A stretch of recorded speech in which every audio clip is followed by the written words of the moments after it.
leader for 20 years, and now I have ventured into helping people succeed and helping companies succeed, find their own success path. And I want to interleave a lot of these aspects by providing people who are coming to seek guidance a solution which is more unique, which is spreading across bodily, mind, and soul level. A lot of professionals actually go through a lot of hardship in sense of the fast-paced life that we live in, and they need all of these balance aspects in their life. And that was the trigger for even writing the book that I have written, and we'll talk more about that as well. As I was living through my life for the past 20 years as a professional, yeah, you are right in saying that we put a lot of stress, we put a lot of pressure on ourselves due to the peer pressure, due to the expectation which comes with the role that you are performing at an organization. A lot of stress kind of get gathered, and those infuse in your body as bodily or mental or emotional illness beyond a point. And I do agree with you at many levels that if your emotions and your mental well-being is good, then your physical well-being is also kind of taken care of in many sense. Although having said that, you do need to work on adopting a healthy lifestyle on top of that. But by and large, I think the stressors can be reduced if you are being more vigilant about adopting a good, practices which help you in your emotional and mental well-being. And also, like as you said, that people are too much stressed about everything. Even if they do something, they are stressed, and even if they are not doing something, they are stressed. So even if you go to a gym, you are stressed. You are not going, you are stressed. Yes. But I do believe in that effective moderation is something which we are lacking in our lives in general, and especially in the lives where there's a lot of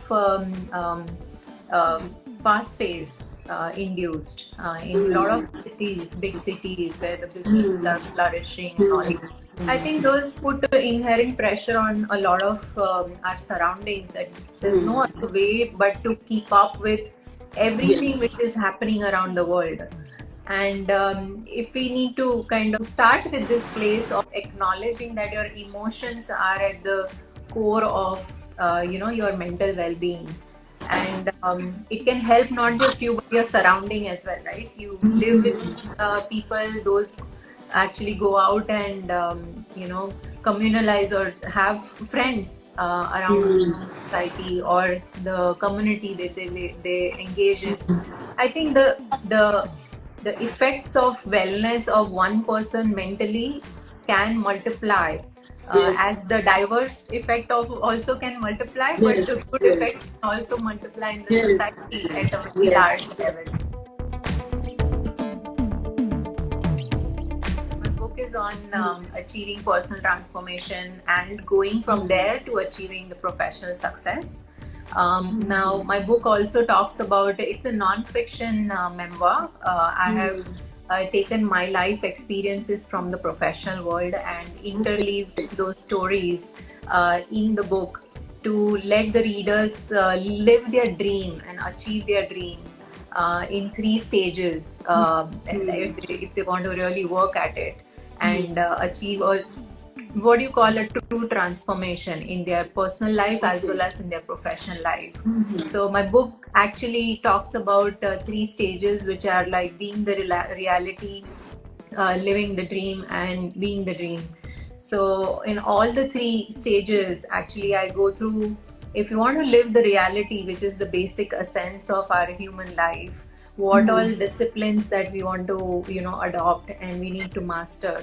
And come there, once you're stable, have ground over living your reality, we always would like to progress. That's the human nature, right? So what next comes is living your dream. So how do you identify what your dreams are and what do you need, what kind of disciplines you need in your personal and professional life to actually live those dreams.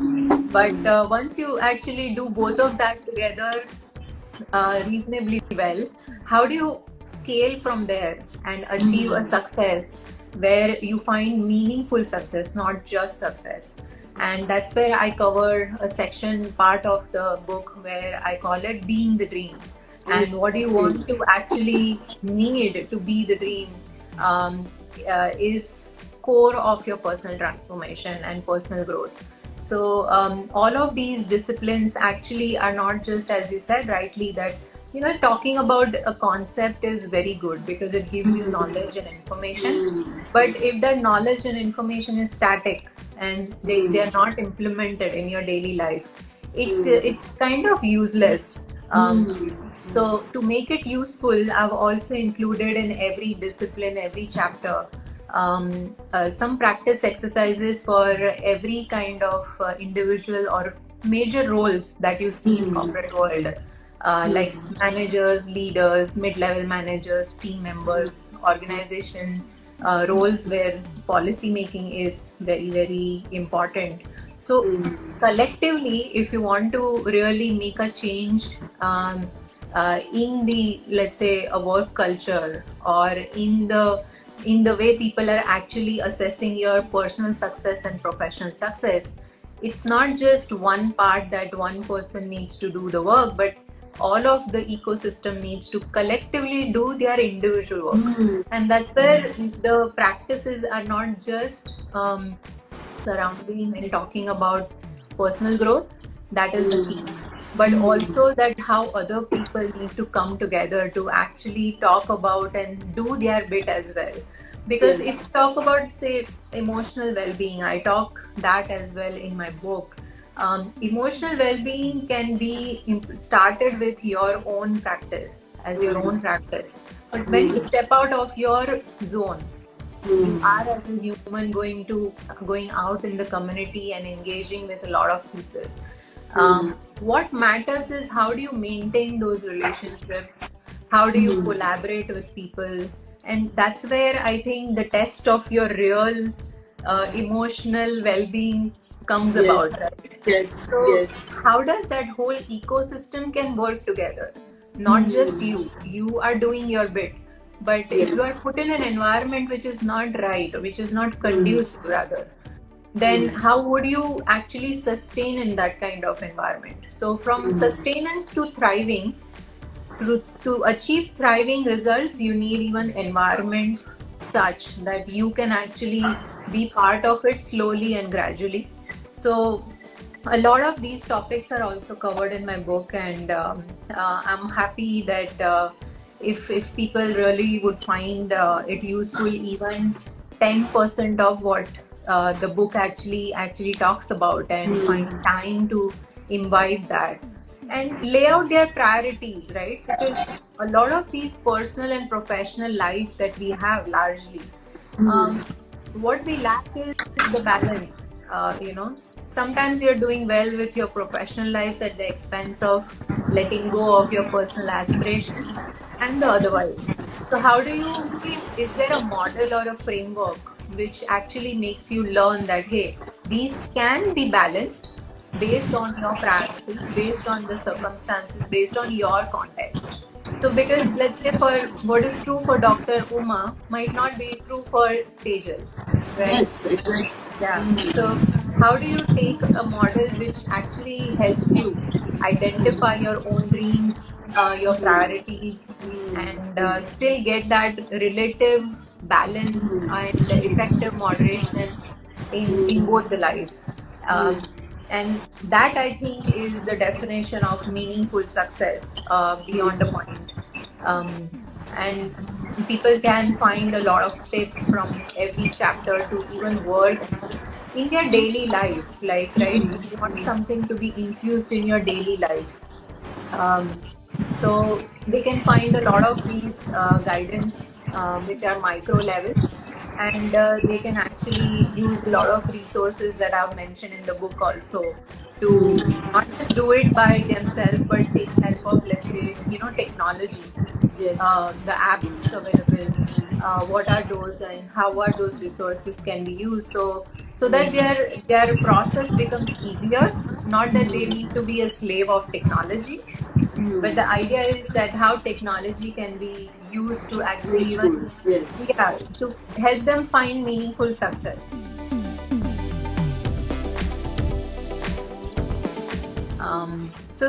Before author, I think I contemplated the idea of writing for many years because I was not an avid reader. I picked up reading in past 8 years, and as they say that you need to be, if you're an avid reader, you can then become a writer as well. And that thought, I think, kind of had was there in back of my subconscious mind. And few years back, I think I had contemplated the idea of starting to write something, because I express well and express better through writing because it gives me space and clarity of thought, and I can pen it down. So I think I thought of starting my journey, but I never got a chance to or time to and prioritize that.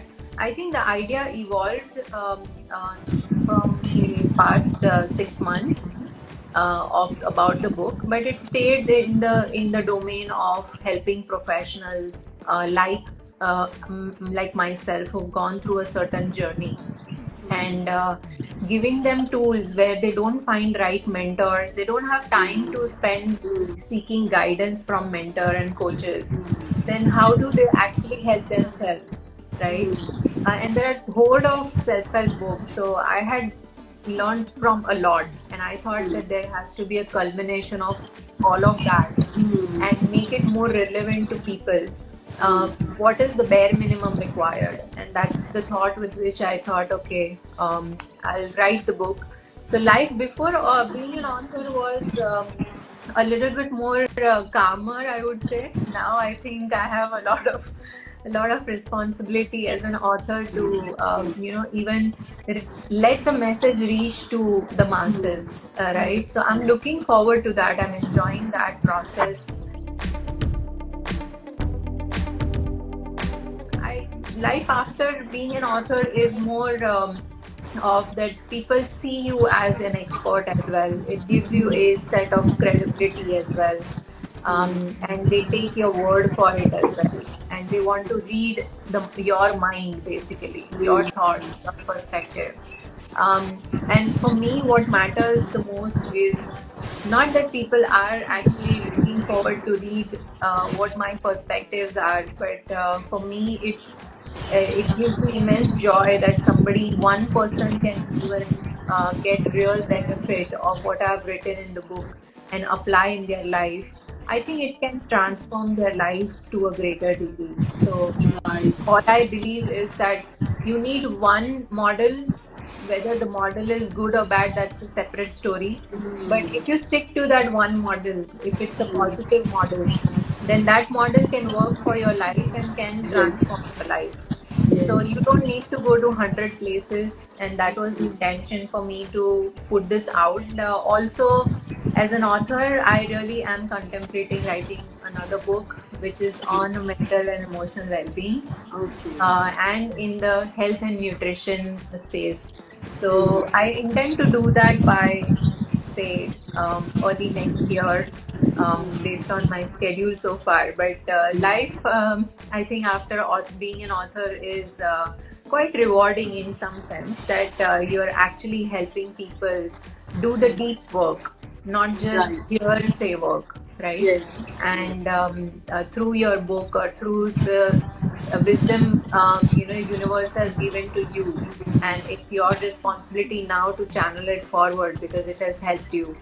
So Yes. I think that kind of keeps me going.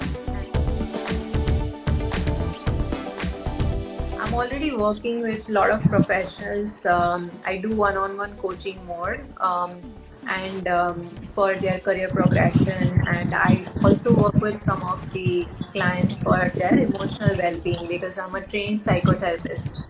So that kind of keeps me busy.